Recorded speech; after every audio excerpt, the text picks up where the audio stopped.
ঝাড়খণ্ডে বৃষ্টি হলে আমাদের চিন্তা হয়, বাংলার বর্ষায় বাংলায় বন্যা হয় না। ঝাড়খণ্ডের জলে প্রতি বছর বাংলায় বন্যা করা হয়। আর আমার মনে পড়ে 2009 নয়, 2099, 2000 ওই সময়টা হবে। আমি তখন রেলমন্ত্রী ছিলাম, আমার বাড়িতে জল ঢুকে গেছিল 1 কোমর। সেই সময় লাস্ট এতটা জল ছাড়া হয়েছিল।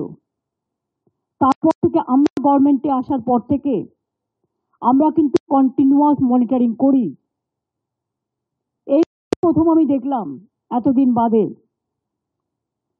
এখন জলটা নাকি শক্তি মন্ত্রক থেকে ছাড়া হয়। ফলে তারা আমাদের না জানিয়ে যে ভালো জল ছেড়েছে। এবং কালকে আপনারা আমার সাথে অনেকেই ছিলেন, ব্যারেজে আপনারা বাঁকুড়ায় দেখে এসছেন, বর্জরায় স্রোতটা কিভাবে আসছে।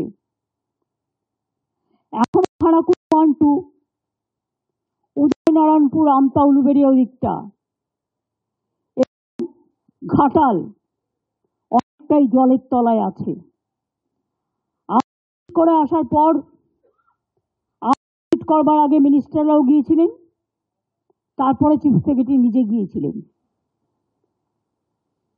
তারপরে আমরা পুলিশ থেকে চলছে, কিচেন অ্যাডমিনিস্ট্রেশন থেকে চলছে, ঘাটাল কিচেন চলছে পঞ্চায়েত ডিপার্টমেন্ট থেকে। এছাড়াও আমি আমার দলের পক্ষ থেকেও ড্রাই ফুডের প্যাকেট সব পরিবারকে পাঠানোর ব্যবস্থা করেছি।